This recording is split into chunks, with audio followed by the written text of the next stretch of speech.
지금 이 24장도 역시 하나님께서 이스라엘 자손들에게 가르치신 말씀이죠. 시내산 아래에서 지금도 여전히 시내산 아래에서 계속해서 가르쳐 주시는 말씀 중에 오늘 이 말씀입니다. 물론 모세에게 가르쳐 주셔서 모세가 대언하도록 하신 거죠. 오늘 본문은 성소방 안에 설치되어 있는 등대불, 그리고 진설병과 관련된 말씀이죠. 그리고 이어서 신성 모독 사건에 대한 말씀을 쭉 하십니다. 크게는 두 가지죠. 성소 안에 설치되어 있는 등대와 진설병 떡상과 관련해서, 그리고 신성 모독 사건과 관련해서 가르친 말씀입니다. 이 진설병 문제, 그리고 등대 문제는 이미 하나님께서 성막을 건축하라 하고 가르치실 때 자세하게 가르쳐 주셨는데요. 그런데 오늘 본문에서는 핵심적인 것을 짚어서 가르쳐 주십니다.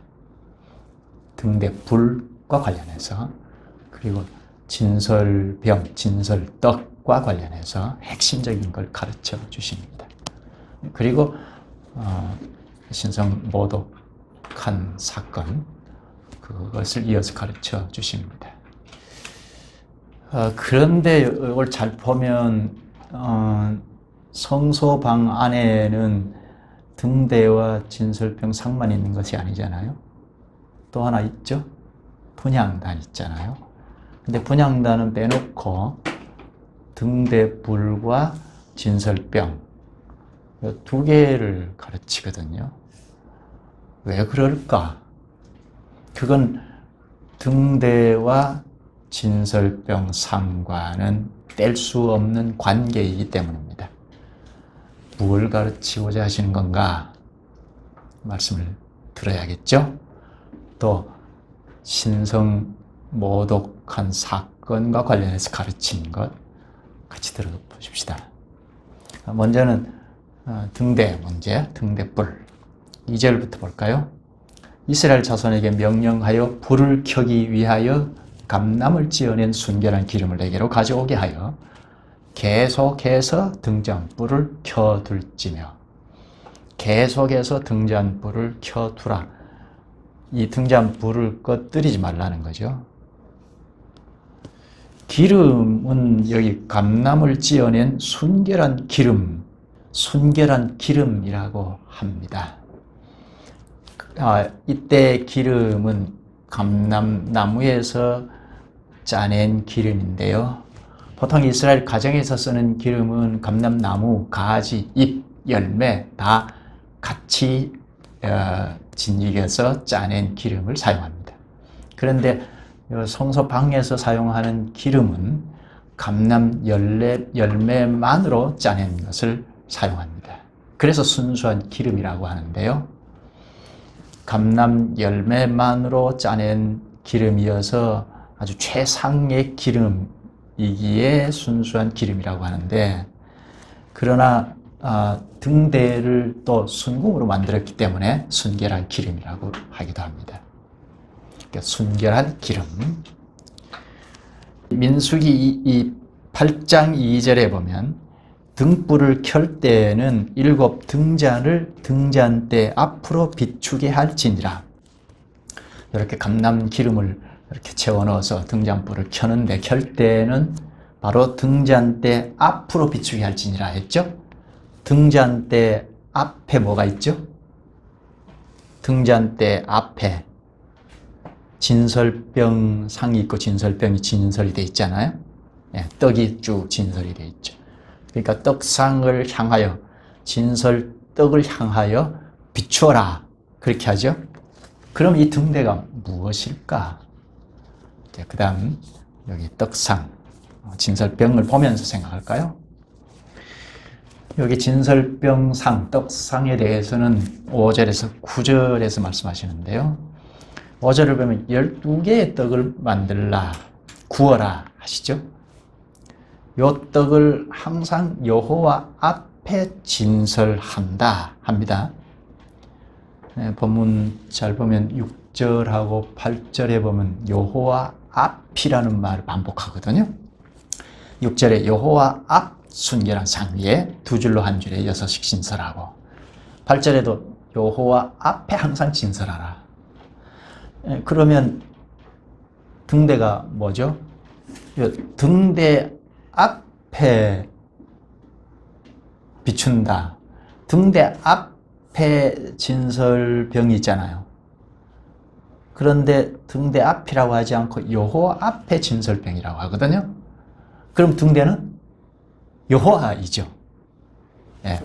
6절을 다시 보면 여호와 앞 순결한 상 위에, 등대 앞 순결한 상 위에인데 여기 바로 여호와 앞 순결한 상 위에 두 줄로 한 줄에 6씩 진설하고, 진설병을 여호와 앞에 두 줄로 한 줄에 6씩 진설하고 했죠. 한 줄에 6이면 두 줄이면 12개죠. 12개의 떡을 진설합니다. 12개의 떡은 12지파를 상징한다는 것도 우리가 알고 있죠. 12지파는 이스라엘 회중 전체를 대표한다는 것도 우리가 잘 압니다. 그러면 여호와 앞에 진설되어 있는 12개의 떡은 이스라엘 전체를 말하는 거죠. 그러면 여호와께서 이스라엘 전체를 향하여 갈 길을 비춘다는 겁니다.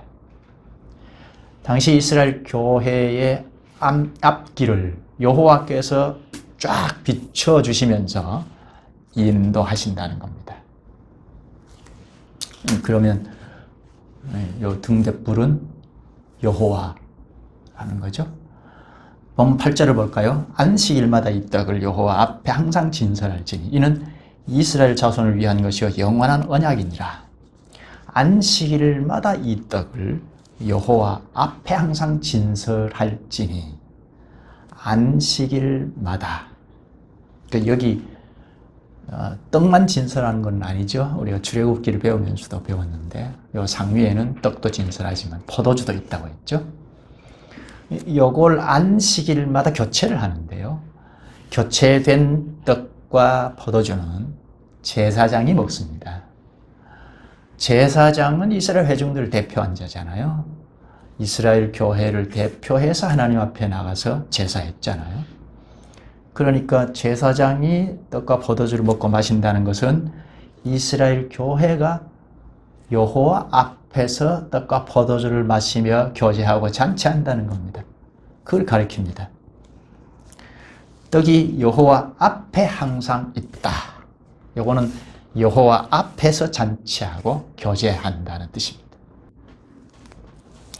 또 여기 8절 끝에 보면 영원한 언약이라고 했는데요. 언약의 잔치를 가리키죠.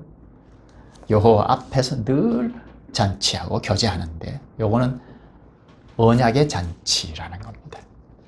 그리고 바로 이어서 신성 모독 사건을 다룹니다. 신성 모독 사건과 관련하여 가르치는데 상황이 그냥 급변 다른 상황으로 바뀌어지죠. 그러니까 우리가 좀 더 집중해서 봐야죠. 10절에서 16절이 신성 모독 사건인데요. 10절을 한번 볼까요? 이스라엘 자손 중에 그의 어머니가 이스라엘 여인이요 그의 아버지는 애굽 사람인 어떤 사람이 나가서 한 이스라엘 사람과 진영 중에서 싸우는데 두 사람이 싸우는 한 사람이 어머니는 이스라엘 사람이고 이 싸우는 이 사람의 아버지는 애굽 사람이라고 하죠. 지금 이 시내산 아래에 당도했는데 그러면 얼른 우리가 과거로 돌아가면 조금 뒤로 돌아가면 애굽을 생각할 수 있죠. 출애굽하기 전에 이스라엘 사람들 중에 여인들이 애굽 남자들과 결혼했다는 걸 알 수가 있죠. 이 사람들 중에 애굽에서 나올 때 같이 따라 나온 자들이 상당히 있었던 것 같아요. 그러니까 애굽 사람과 이스라엘 사람과 혼인해서 낳은 아이들은 혼혈아이죠. 근데 이렇게 애굽 사람 혹은 혼혈아들이 광야로 나와서 항상 문제를 이야기했어요. 하나님 말씀을 불순종하기도 하고 했어요. 그런데 이 사람들 중에 어머니가 이스라엘 사람이고 아버지가 애굽 사람인 이 혼혈아가 이스라엘 사람과 싸움을 했다는 겁니다. 그 얘기죠. 이렇게 싸우는 중에 이 혼혈아가 여호와의 이름을 모독하면서 저주합니다. 그냥 싸우면 되겠는데 여호와의 이름을 모독하면서 저주를 막 퍼붓습니다. 그래서 사람들이 재판장인 모세에게로 이 사람을 끌고 갔습니다. 여호와의 이름을 모독하면서 저주했다는 것은 이거는 사형감이에요. 율법에도. 이거는 여호와의 이름을 모독하고 이름을 훼손하고 저주하고 했으니까 이거는 사형감입니다. 그래서 14절을 볼까요? 그 저주한 사람을 진영 밖으로 끌어내어 그것을 들은 모든 사람이 그들의 손을 그의 머리에 얹게 하고 온 회중이 돌로 그를 칠지니라. 여호와께서 모세에게 명령하신 건데요. 그 사람을 진영 밖으로 끌어내어 돌로 쳐라. 이 말씀을 듣고 여기 해당되는 모든 사람들이 이 사람을 끌어내어서 진영 밖으로 끌어내어서 돌로 쳐 죽였습니다. 진영 밖으로 나갔다는 것 자체가 출교이죠. 이스라엘 진영이 교회인데 교회 밖으로 나갔다. 벌써 출교이죠. 오늘날에도 계명을 심하게 어기면 교회에서 권면을 하고 회개하고 돌이키도록 하죠. 그래도 끝까지 고집 피우고 회개하지 아니하면 교회에서 쫓아내잖아요. 이게 출교이죠.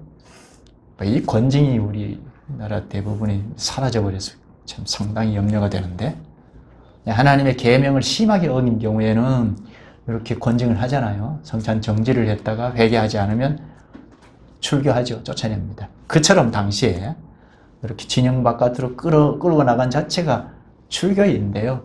그런데 여호와의 이름을 훼손하고 저주하고 신성 모독했으니까 하나님께서 직접 명령하셔서 돌로 쳐 죽여라 하고 하나님께서 이 징계를 내리신 거죠. 이렇게 여호와의 이름을 모독하면 사형당한다 하는 판례를 남긴 거죠. 여호와를 모독하면 죽는다는 판례를 남긴 겁니다. 이 공개적인 처형을 하는 것을 보면 신성 모독한, 여호와의 이름을 모독한 죄가 얼마나 큰가 하는 걸 극명하게 보여주는 거죠. 교회가 경각심을 갖도록, 그리고 다 함께 사형 집행에 참여했잖아요. 돌을 들고 다. 그러니까 교회가 연대 책임 의식을 갖도록 하신 거죠. 이렇게 판례를 잘 보면 하나님의 공의를 잘 가르칩니다. 물론 당시 수준껏 가르치신 건데요.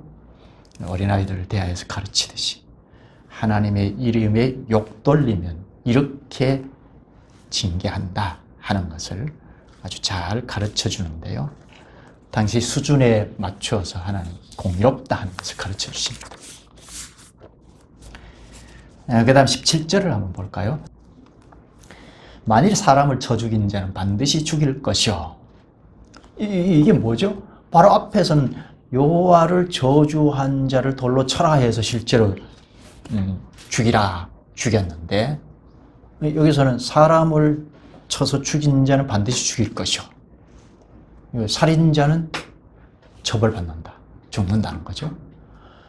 여호와의 이름을 훼손해서 처벌받는 자, 죽이는 것은 여호와께서 심판으로 죽이는 것이고, 그 외에 사람을 죽인 자는 살인죄에 해당되니까 처벌받는다는 겁니다. 왜일까요? 사람은 하나님의 형상으로 지음받았는데 그 사람을 해쳐서 죽이면 바로 여호와께 죄가 된다는 겁니다. 그 죄가 여호와를 향한다는 겁니다. 하나님의 형상을 훼손한 거니까. 그래서 이렇게 엄중하게 다뤘습니다. 사람의 생명이 천하보다 귀하다는 거죠. 그리고 18절에 보면 짐승을 죽였을 경우에는 똑같이 보상하라 하시고 19절부터는 하나님의 공의의 원칙을 명확하게 보여줍니다. 당시 사람들이 알아듣도록 아주 세세하게 가르쳐 주십니다. 등대, 떡상 관계를 좀 정리하면서 오늘 우리에게 무엇을 가르치는지 보십시다. 등대, 떡상, 진설병이죠. 등대가 뭐라고 했죠? 등대. 요거는 떡상을 향해서 비추는데 여호와 앞에 진설하는 걸 비춘다고요. 반복하잖아요. 여호와 앞이라는 걸 반복하잖아요.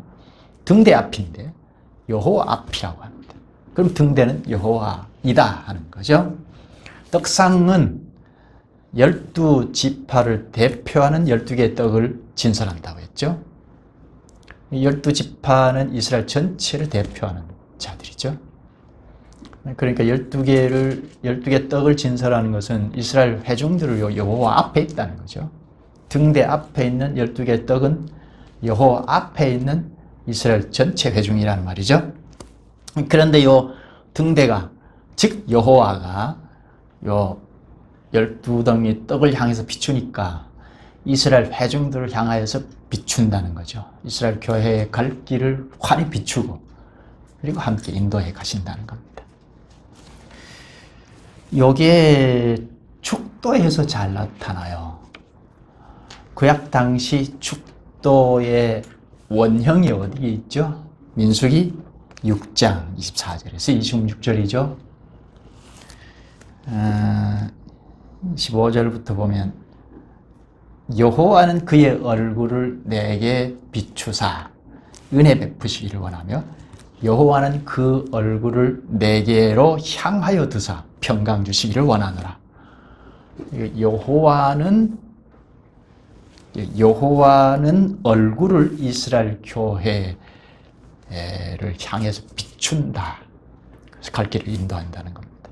축대에서 잘 드러나죠. 카톡에 영상을 올렸는데요. 좀 돌아가셔서 한 번 더 보시면 좋겠습니다. 등대는 여호와이다 하는 건데요. 그런데 스가랴서 4장 6절을 보면 스가랴 선지자가 등대를 보고 오직 나의 신으로 되느니라. 등대를 성신, 등대를 성령이라고 했거든요. 등대가 왜 성령 하나님일까? 오늘날에는 성령 하나님께서 우리와 함께 하시고 인도하시잖아요. 근데 구약 당시는 삼위 하나님께서 확 드러난 시대가 아니니까 여호와로만 표기했는데요. 구약 백성들을 인도하신 하나님은 성령 하나님이다 하는 겁니다. 출애굽해서 광야 생활을 인도하고 시내산까지 지금 인도하시고 앞으로도 인도해 나가시는데 그 하나님이 성령 하나님이다 하는 겁니다. 그런데 예수님께서 이 땅에 오셔서 내가 빛이라 하고 가르치셨죠. 그리고 하늘에 오르신 다음에 성령을 보내주셔서, 그러니까 예수님이 보혜사인데 다른 보혜사를 보내겠다 약속하시고 하늘에 오르시고 성령을 보내주셨죠. 다른 보혜사인, 다른 변호사인 성령이 오셔서 우리와 함께 하시고 우리의 갈 길을 인도하시잖아요. 그러니까 등대는 당시에는 여호와를 드러냈는데 여호와이고, 또 여기서는 우리 시대에 말한다면 성령이고 예수 그리스도이다 하는 겁니다.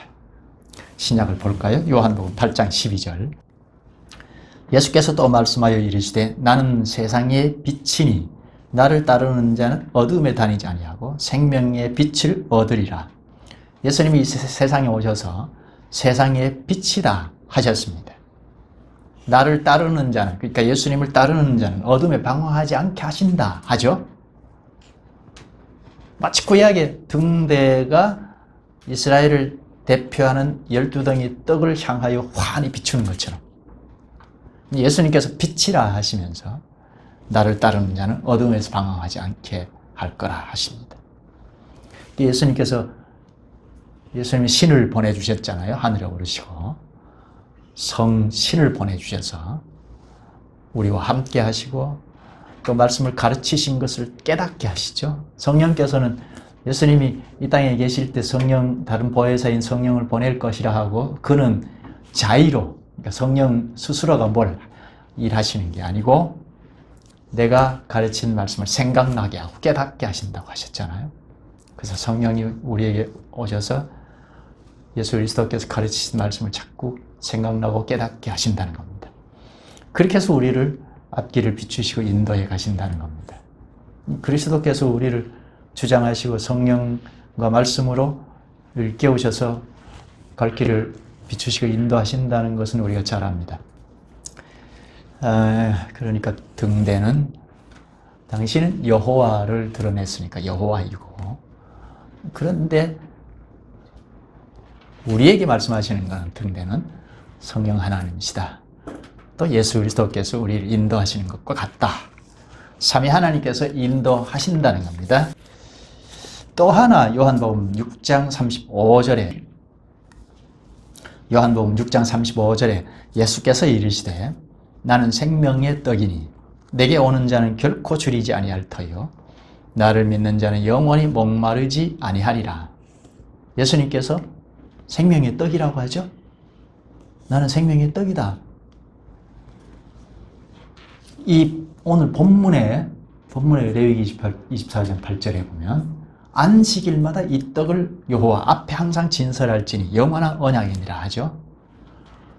떡을 여호와 앞에 항상 진설하라. 영원한 언약이다. 이 앞에로 돌아가면 첫째는 여호와께서 떡으로 상징한 이스라엘 교회의 갈 길을 비추고 인도하신다는 거잖아요. 둘째는 영원한 언약이라고 합니다. 언약의 잔치라는 뜻도 있습니다. 여호와께서 이스라엘 자손들과 함께 언약을 세웠거든요. 이스라엘 자손들이 애굽에서 출애굽해서 시내산 아래에 당도했을 때 하나님께서 이들과 언약을 세웠죠. 출애굽기 24장을 보면 9절부터 보면 이스라엘과 언약을 체결하고 요 이스라엘 백성들을 대표한 자들이 여호와 앞에서 언약의 떡과 포도주를 마시면서 언약의 잔치를 즐겼습니다. 언약의 잔치. 그것처럼 여기 떡상에 12개의 떡이 있고 포도주가 있는데 이걸 제사장들이 먹고 마신다고 했잖아요. 그러니까 이스라엘 전체를 대표한 제사장들이니까 이스라엘 백성들이 여호와 앞에서 언약의 잔치를 한 겁니다. 먹고 마시면서 언약의 잔치를 한 걸 가리킵니다. 하나님 앞에서 언약의 잔치를 한 거라. 이 언약의 잔치는 영원한 하늘나라에 가서도 지속되죠. 이제 곧 우리가 하늘나라에 가면 언약의 잔치를 하잖아요. 그래서 영원한 언약이라고 합니다. 본문 24장 8절 끝에 보면 영원한 언약이니라. 영원한 나라에 가서도 잔치가 있다는 거죠. 그런데 예수님께서 이 땅에 오셔서 내가 생명의 떡이다 하시고 요 언약의 잔치를 시작하셨어요. 영원한 언약의 잔치가 이미 시작되었다는 겁니다. 뭘로 우리에게 극명하게 보여주시죠? 새 언약, 옛 언약을 갱신해서 새 언약을 수립하시면서 성찬식을 제정하셨잖아요. 떡을 떼서 나누어 주시면서 이게 내 살이다 먹어라, 내 몸이다 먹어라 하시고, 그리고 포도주를 나누어 주시면서 이게 내 피 곧 언약의 피니라 하셨거든요. 마태복음 26장부터 가르칩니다. 그러니까 성찬의 떡과 잔은 예수님의 몸과 피라는 겁니다. 그러면 성찬의 이 떡과 잔은 그리스도의 살과 피인데 그걸 먹고 마신다. 그리스도의 몸과 피를 먹고 마신다. 이건 뭘까요? 이거는 직관으로 우리에게 가르치는 건데 그리스도와의 연합이죠. 그리스도와 연합에 들어가면 우리는 그리스도의 살붙이가 된다. 이것만큼 밀접한 교제가 없죠. 친밀한 교제에 들어간다는 겁니다. 그야말로 한 몸이 되어 잔치에 들어간다는 겁니다. 그리스도께서 오셔서 자신이 떡이라고 하시고 자신의 몸이 떡이고 피를 흘리는 잔을 우리에게 제정해 주셔서 성찬상에 앉힐 때마다 우리를 영원한 언약의 잔치를 지금 시작하고 있다, 시작에 참여했다 하는 걸 가르칩니다. 우리는 이미 이 땅에서 영원한 언약의 잔치에 참여한 자들이죠. 성찬식 그래서 중요합니다. 그런데 오늘 본문에서는 바로 이어서 신성 모독 사건이 발생했습니다. 요거는 구약 이스라엘 교회의 갈 길을 환히 비추고 인도하시는 여호와의 이름에 욕돌렸으니까, 모독했으니까 이거는 제거해야 하죠. 그걸 지금 말하죠. 본문 14에서 16절의 신성 모독의 말씀은 율법의 말씀이죠. 율법입니다. 신성 모독하면 죽이라, 사형에 처하라. 이게 율법이에요. 이걸 이제 율법이라고 한 이유가 있는데, 율법인데 요 율법을 신약의 유대인들은 예수님을 죽이는데 이용했어요. 율법은 구약의 말씀이잖아요. 하나님의 말씀을 예수님을 죽이는데 이용했어요. 마치 오늘날에도 하나님의 말씀을 이렇게 저렇게 이용하는 자들이 많잖아요. 그것처럼 율법의 말씀을 예수 그리스도를 죽이는데 이용했습니다. 그 한 곳이 마태복음 26장에 있는데요. 돌아가셔서 자세히 좀 읽어보시면 좋겠고, 중요한 건 26장 65절에 보면 예수님께서 신성 모독하는 말을 했다고 규정하고, 당시 최고 법정인 공회, 사내들인 공회가 최고 법정이잖아요. 거기에 예수님을 세워놓고 대제사장이 옷을 찢으면서 예수 이제야가 신성 모독한 말을 했으니 더 이상 증인이 뭐 필요하냐, 죽이자 했습니다. 왜죠? 예수님이 신성 모독했다 합니다. 뭐 얼른 우리가 알 수 있는 게, 저 성전을 헐어버려라, 내가 사흘 동안에 일으키라 했잖아요. 성전은 구약시대 때는 예수 그리스도의 그림자이니까 구약시대의 그리스도예요. 구약시대의 메시아이거든요. 메시아에게 메시아를 허물어버려라 했으니 신성 모독 죄가 맞죠. 그런데 발전되어 온 말씀은 전혀 깨닫지 못했으니까, 옛 그 당시의 말씀만 붙들고 있으니, 말씀이 발전적으로 깨달아가지 못하면 배교한다는 거 우리가 잘 알잖아요.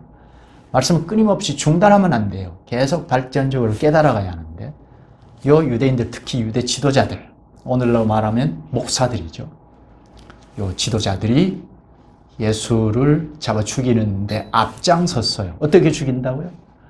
신성 모독했다. 옛날 말씀으로 거슬러 올라가면 맞아요. 그런데 발전된 말씀을 깨닫지 못하니 요 성전은 우리가 지금 계속 배우고 있잖아요. 예수 그리스도의 그림자라고 했잖아요. 그 그림자를 계속 붙잡고 있었어요. 그림자를 훼손하니 신성 모독죄라고 했단 말입니다. 그 그림자의 실체로 오신 예수 그리스도는 오히려 십자가에 내줘버렸어요. 그림자인 건물 성전을 붙잡고 있으면서 그 그림의 실체인 예수 그리스도는 허물어버렸어요. 십자가에 내줬습니다. 이렇게 말씀이 정체되어 있으면 범죄한다는 걸 우리 가르치죠. 그러나 예수님께서 부활하셨어요. 십자가에 죽으셨는데 부활하셨어요. 그러면 성전의 실체가 맞구나 하는 걸 확 드러내 보이셨죠. 예수님께서 하신 사역이 다 옳았다 하는 것이 증명된 거지만 신성 모독과 관련해서 성전 허물어버리라 한 거, 사흘 동안에 일으키라 한 거, 부활로서 다 증명했잖아요. 그러니까 예수 그리스도께서 구약의 건물 성전의 실체가 맞네, 이렇게 된 거죠. 예수님께서 율법을, 오늘 본문과 관련해서 율법을, 그 정신을 가르치셨어요. 한 곳만 우리가 찾아보고 마칩시다. 마태복음 5장입니다. 지금 찾고자 하는 말씀은 오늘 본문에 있는 레위기 24장 20절 이쪽 저쪽과 똑같은 말씀인데요. 그런데 예수님께서 정신을 이어서 가르치시는 건데 보십시다. 마태복음 5장 찾으셨으면 38절을 먼저 볼까요? 예수님께서 하신 말씀인데요. 또 눈은 눈으로 이는 이로 갚으라 하였다는 것을 우리가 들었으나 요 말씀은, 예수님의 이 말씀은 당시 율법을 잘못 해석한 유대 지도자들, 당시의 목사라고 하는 자들에게 비난하면서 하신 말씀입니다. 말씀은 언제든지 어떤 상황을 놓고 하신다고 했잖아요. 그러니까 당시 상황은, 요 말씀은 율법을 잘못 해석하는 유대 지도자들, 랍비들 향해서 비난하시는 말씀입니다. 이게 오늘 본문 레위기 24장 20절과 똑같은 말씀입니다. 20절에 상처에는 상처로, 눈에는 눈으로, 이에는 이로 갚을지라. 남에게 상해를 입힌 그대로 그에게 그렇게 할 것이며. 그 당시에는 하나님의 공의를 이렇게 어린아이를 상대해서 가르치듯이 한 대 탁 때리면 너도 한 대 탁 때려주라, 이런 식으로 가르쳤어요. 이거 이제 아이들 키워보면 아실 텐데요. 재준이가 서준이를 한 대 탁 쳤어요. 그러니까 서준이가 동생인데 한 대 탁 때리려니까 그렇고, 가만히 있자니 억울하고, 요 엄마가 보고 요 녀석 그 형을 왜 때려 하고 한 대 탁 치고 서준이 위로하잖아요. 이런 방식으로 당시에는 하나님의 공의를 가르치셨어요. 한 대 탁 치면 너도 한 대 탁 치라, 이런 식으로 가르쳤단 말입니다. 근데 지금은 성인 시대이잖아요. 그래서 예수님께서 이렇게 그 다음 9절, 39절, 나는 너희에게 이르노니 악한 자를 대적하지 말라. 누구든지 내 오른편 뺨을 치거든 왼편도 돌려대며. 이게 율법의 정신이에요. 옛날에 어린아이 때는 한 대 탁 치면 하나님께서 한 대 탁 치라, 그래서 이렇게 상쇄되도록 그렇게 가르쳤는데, 근데 예수님께 오셔서는 정신을 살려서 가르쳐. 성인 시대니까 살려서, 법 정신은 이만큼 높다, 뺨을 치면 넌 돌려대라. 이 율법의 정신이 이렇게 높아요. 이 율법의 정신에 도달할 사람이 없어요. 요건 마치 아이를 키울 때 엄마가 시장 바구니를 들고 무겁게 시장을 봐서 집으로 갈 때 학용품이 연필 한 자루를 사가지고 가는데 아이가, 재준이가 따라가요. 그러면 이 연필은 네가 갖고 가라. 그러면 들고 갈 수 있잖아요. 그거 들고 가면 엄마가 그래도 위안이 되고 하단 말입니다. 이게 효도이죠. 그런데 효도의 정신은 뭐죠? 나중에 장성하면 수십 킬로 되는 쌀찜도 지고 가는, 이게 효도의 본래 정신이잖아요. 그렇죠? 매번 연필 한 자루 두고 가는 게 효도라고 하면 안 되죠. 성인이 됐는데도. 그것처럼 하나님께서 율법을 가르치실 때 어린아이 수준에서는 그렇게 가르쳤지만 그 율법의 정신은 고도하다는 말입니다. 뺨을 치면 돌려대라. 이만큼 고도하게 가르치신 것입니다. 이걸 아주 잘 깨달은 사도 바울이 이렇게 말했습니다. 로마서 12장 19절에서 내 사랑하는 자들아 너희가 친히 원수를 갚지 말고 하나님의 진노하심에 맡기라. 기록되었으되 원수 갚는 것은 내게 있으니 내가 갚으리라고 주께서 말씀하시니라. 원수 갚는 것은 내게 있다. 내가 갚는다. 주님이 말씀하셨다는 겁니다. 이렇게 말씀으로 우리의 앞길을 비추시고 바르게 균형 잡아서 가게 하십니다. 그게 빛이죠. 구약시대처럼 눈은 눈으로 이에는 이로 갚을지니 성인이 되어서 이거 그대로 따라하면 저시다면 또 다른 보복이 일어나잖아요.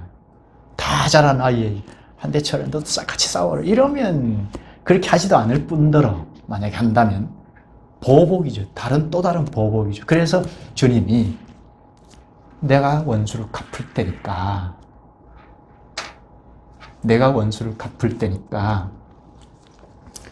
원수를 갚지 마라 하셨어요. 그러니까 네 갈 길을 가라.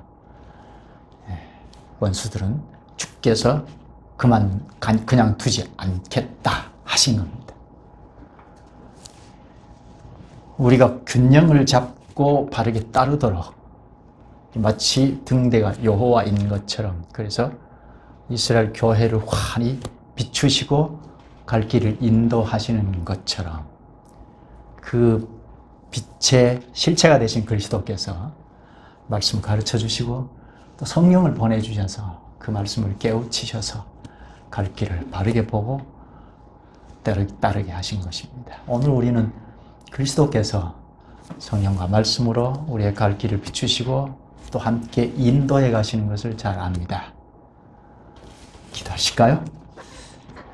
자비하신 주님께서 등대 불로 나타나셔서 구약의 교회원들 앞을 비추시고 인도하신 것을 이스라엘의 대표인 12지파를 떡상에 진설하여 눈으로 보고 알고 믿고 따르게 하시옵나이다.